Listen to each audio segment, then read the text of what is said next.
Okay, so today we are going to discuss substitution method. So this is a 7.2 exercise. Let us start with some questions. So suppose you want to integrate px square upon x cube plus 9.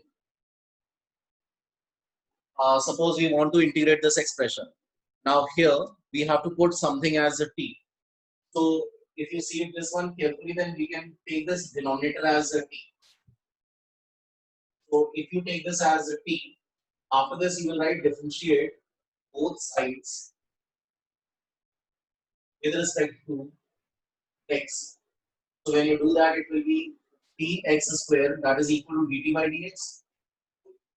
So this is 3x square dx that is equal to dt.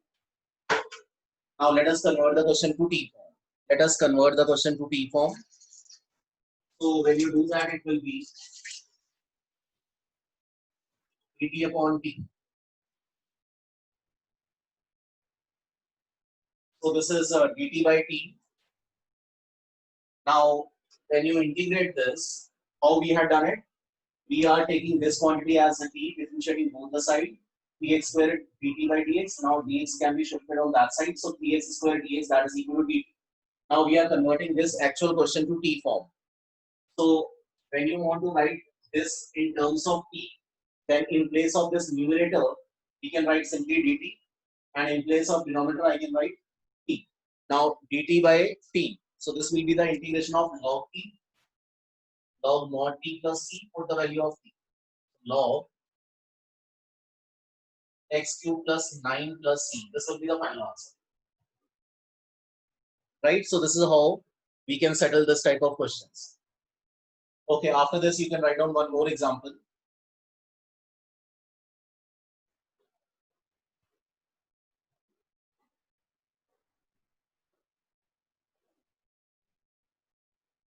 Suppose this is the question which we want to do. So here what we can do is, we will take log x as t. So take log x as t.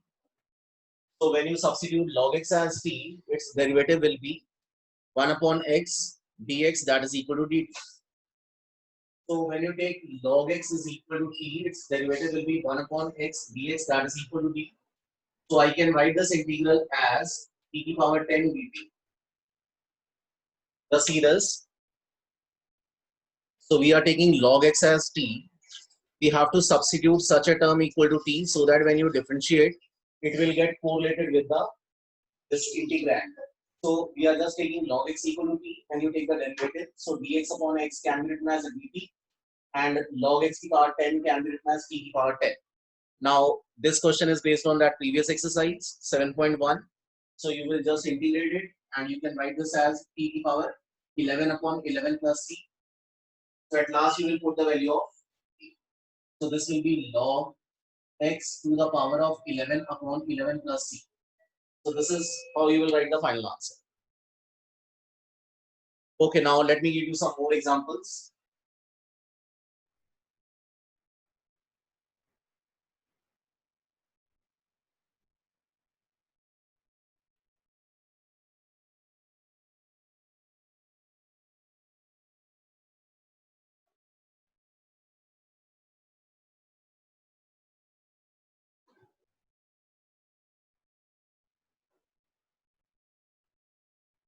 So this is another question. E to the power tan inverse x upon 1 plus x square dx. Now here in third question again we have to put something as t. Now you have to decide which term you should take as t. So tan inverse x, if you take tan inverse x as t, then you know that its derivative is 1 upon 1 plus x square. So let me take this tan inverse x as equal to t. Now differentiate both sides with respect to x. When you do that, it will be 1 upon 1 plus x square dx that is equal to dt. So the derivative will be 1 upon 1 plus x square dt by dx. So dx I had shifted on this side. Now let us convert this question to t form. So this is your actual question. Now we are going to convert this to t form. This can be written as e to the power t dt. Why? Because in place of this dx upon x, I can write dt. So in place of this dx upon 1 plus x square, I can write dt, and here it will be e to the power t. So e to the power t. Now you know that integration of e to the power t is simply e to the power t. So this is e to the power t plus c. Put the value of t at last. So this will give you the final answer. Let's proceed further.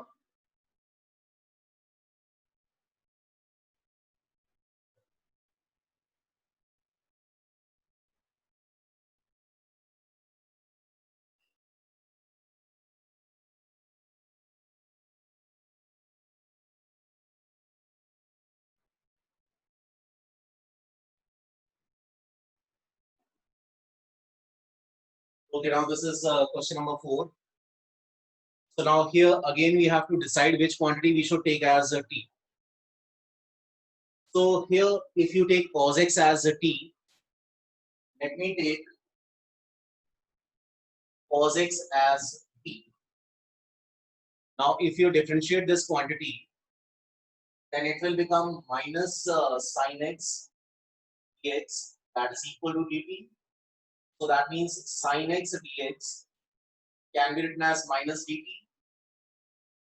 So your integral will become e to the power 3 minus dt. Why? Because we had taken cos x is equal to t, so this will become t to the power 3. And in place of this sin x dx, I can write minus dt. We have a negative sign over here, so we don't need that negative sign. So that is why I'm shifting it to right hand side. Now this is how you can write. Now after this, it's a matter of that 7.1 exercise. Just take this minus sign outside and integrate. So this is how we can write it. So when you integrate it is t to the power 4 upon 4 plus c. So at last put the value of t. That will give you the final answer. Just write down this question number 4.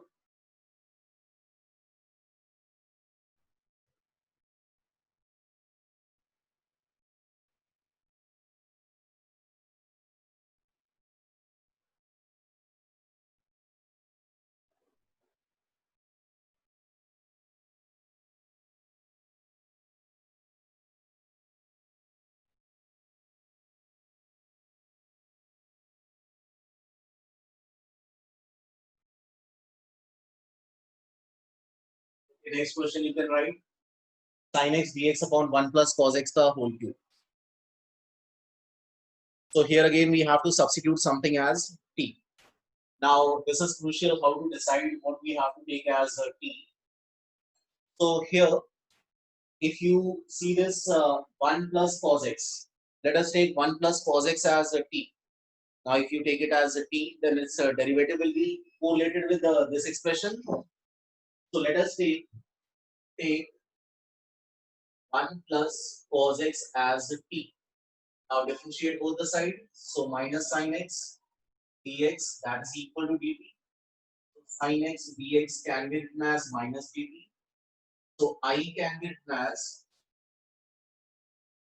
minus dt upon t to the power 3. See, always take whatever is written within the power. If you take this 1 plus cos x of whole cube as a t, then you know that you have to differentiate with respect to that with that chain root, and obviously your expression will become very complicated. That is why I am taking 1 plus cos x as t. When you take 1 plus cos x as t, this is what you will get. So I can write this integral as dt upon t to the power t. Now we want to integrate this expression. So you know that how to integrate this. You can rewrite this as t to the power minus 3 dt. Now apply that formula t to the power n. So it will become t to the power minus 2 upon minus 2 plus c. So this will become 1 upon 2 t square plus c. Put the value of t at last. So at last you have to put the value of t also.